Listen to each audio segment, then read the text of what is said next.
Hi there everybody, it's Verity here from inkybutterfly.com. Thank you very much for joining me again for another card making tutorial, and this one is for the Inspire.Create challenges, for which I'm a design team member. So our challenge number 96 is casing the designer, and the designer that we are casing is Danita. So you can pop over to the Inspire.Create.Challenges blog, which will be linked in the description, and see the Danita's original card and also all the other design team entries for this week. Alright, okay, so Danita's card is a square card featuring some crumb cake cardstock, square panel and some florals. Okay, so that's what I've created from her inspiration card. Alright, so the sentiment comes from Inspired Thoughts, really nice all year round set, just using that nice congratulations there. And then the little flowers actually come from Sending Hugs. So this big feature image sort of pops out from there, but there is this great little, I don't know, it's almost like a tulip, isn't it, I guess, that we can use separately, which is what we have done today. Alright, so that tulip can be die cut out with the coordinating die, so we'll just grab that as well. Alright, so as always, I do like to offer up a different colourway than the original sample, so we're going to switch out our crumb cake and pink for smoky slate and Highland heather. In this case this is flirty flamingo, by the way, and it is mint macaron on the leaves there. I'm going to stick with mint macaron. This is actually grey ink, and I realised afterwards that I'd made a bit of a mistake there, but we'll stick with the smoky slate ink for our original card. And then I've got this lace trim which fits in nicely with the design of the original sample from Danita. Okay, so the card base is a 5x5 card base, so I've had to cut into my A4 cardstock at 5 inches, scored at 5, and then cut it down to make sure I've got a nice square card base.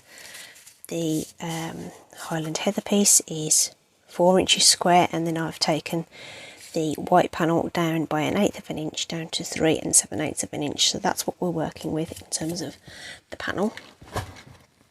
Okay, so on the original there, I had embossed that, so let's get that embossed and layered up so that we can do that. The folder I used on this one is hammered metal. I thought we'd use the paint texture for this one. So this is a 3D embossing folder, so they're quite thick. You'll tell as soon as you pick them up, they are very obviously thicker than a regular one, and that's another regular one. Let's grab this. No, not that one. Where's my other? This one. So much thicker than a regular embossing folder, so you need to use the 3D embossing plate, which I've got tucked away in my other drawer here, for your machine, which is the number 4 plate, and no other plates at all. We just need the base platform. So I'm just going to take out my number 2 and number 3 cutting plates there, and just going to put the cardstock onto the base plate, this on top, and roll that through.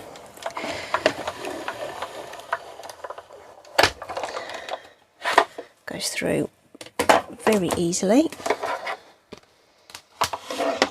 Replace my other plates for my die cutting that we're going to do in a moment.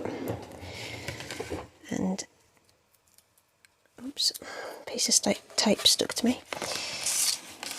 And this is our textured background. We could brush that with ink and whatever, but I'm going to keep it white, clean and white. I'm going to put this down with some wet glue because it is so textured.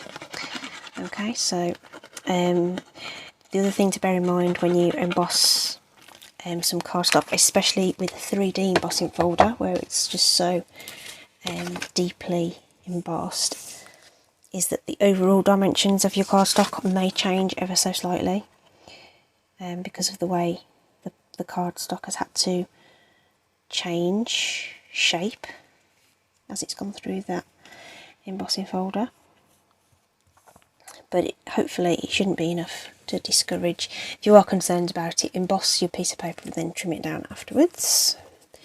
That's the way to make sure. Okay, so that's going to have a little bit of time to firm up while we do our stamping. So I am going to bring in Smoky Slate ink to stamp our little sort of tulip flowers, and I want 3 of these. So I've just pulled a scrap of cardstock out, literally a scrap.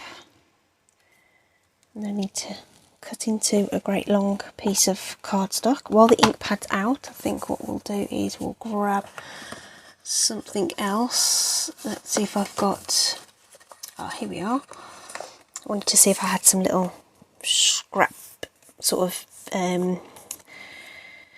strips, which that will do nicely. So looks like it's approximately 1/2 inch, so we'll get our sentiment stamped on there as well. We'll take it over to the right hand side and we can trim it down to size when we're ready.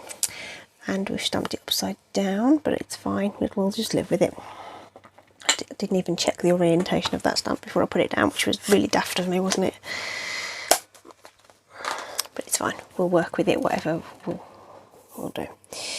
So colouring wise then, we'll stick with the mint macaron markers here. So I'm just going to put a dab of the dark marker in at the top of the stem, bit on the leaves. This is not technical colouring in any way, shape or form, it's just a little bit of colour here and there, and we'll do the rest with the light marker.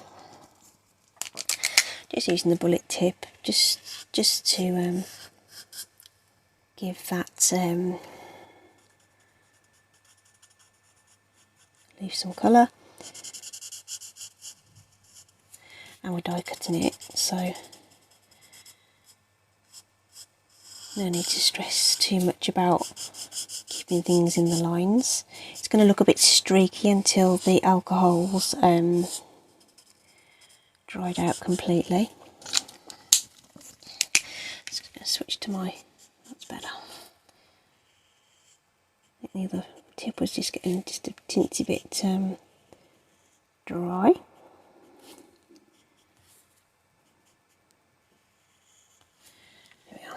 So that doesn't need to be very neat at all, because once we've die cut it all, it's not going to show that much at all really. And then I'm going to bring in my Highland Heather markers, and for this what I'm going to do is position some of the dark colour sort of on the inside of those petals where they meet, and just put a bit, sort of a little Y in the middle really. And that's or a V, technical as it's going to be. And then we'll come in with the light marker just to soften that out.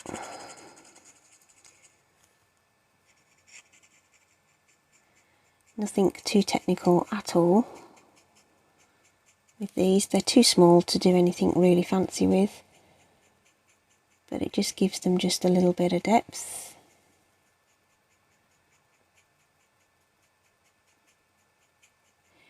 And did you, hopefully you noticed that I said I stamped these in Smoky Slate ink. So long as you used a water-based ink, so that's any of the classic inks in the Stampin' Up family,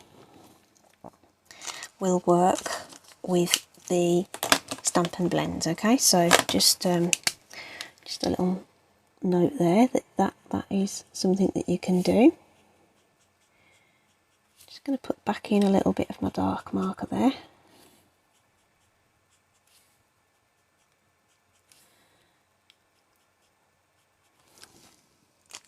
Okay, so nothing too heroic at all, just some very simple colouring. Okay, and we can use the coordinating die to get all of those cut out. It lines up very nicely, so I tend to line up the flower head and then make sure the leaves are lined up, and then we'll take those through the die cut machine. These of course would fit through the mini machine, but I've always got my large machine to hand. Okay, so there's one, and we'll just repeat that. So I decided not to bother doing any of them ahead of time. I thought you'd appreciate just seeing the whole process, just so that you've got an idea of how long it really takes to do something. And it really doesn't take that long at all. It's all about having the right tools for the job. And of course, with Stampin' Up, you've always got the right tools for the job.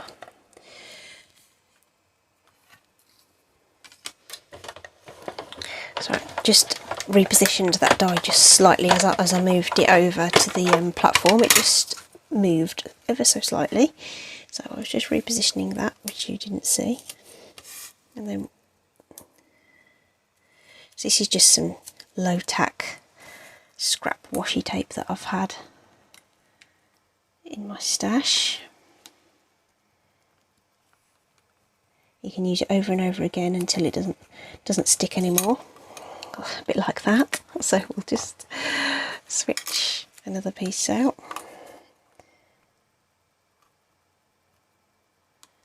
Get that lined up. Tuck it into place.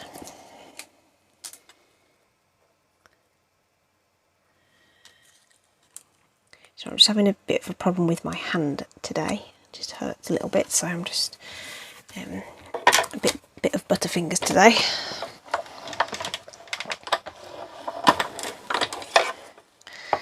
Right, so there's our 3 little flowers ready to go, and what I'm going to do is stick a mini dimensional on the back of each of those. Okay, now with the mini dimensionals, they are really small, so I like to use a little pokey tool. It just helps me to just pick these off the release paper. So I'm just going to put it on the back of the heads of the flower.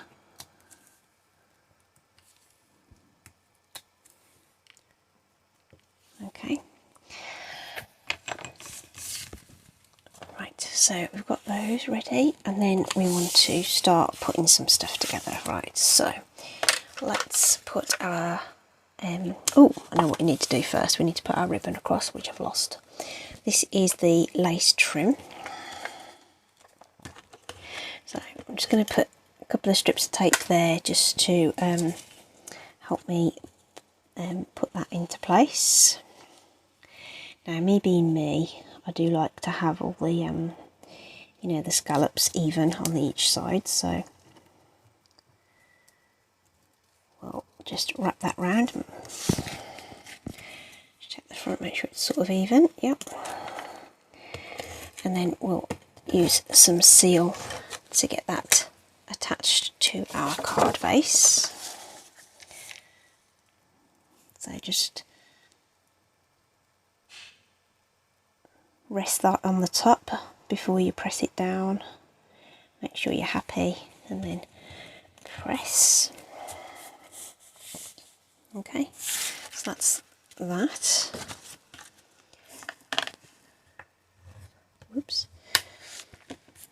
Then we want to do our sentiment, so we need to cut down this edge most definitely, and I'm going to use one of the picker punches to cut a decorative end on there. So the one I used on the sample was the treasured tags, and this sort of minuet one, pointy one. So let's just switch it up because we can, and use the other side of that just to give us a different look. If you turn it over at the back, so I did say this strip was approximately 1/2 inch, but if you just slide it in and eyeball it, you'll get them straight at the edge, hopefully. If my hands will just play ball with me just for a moment. So there we are, we have a rounded edge on there. And then just want to check that I want what length I need that. So we're just going to lop off about 1/2 inch there. And we're going to use some regular dimensionals just to pop that up. So 3 will do there nicely.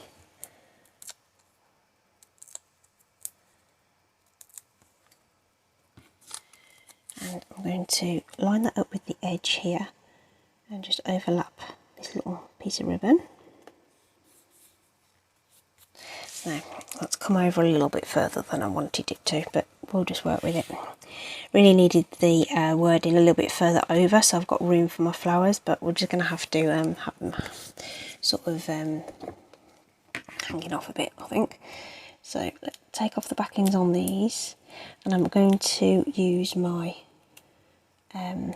multi-purpose glue to add a little bit of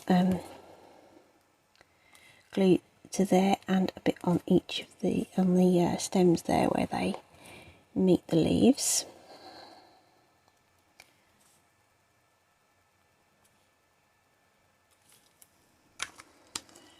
Then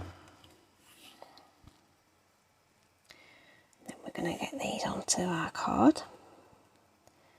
So again, my grip isn't great today, so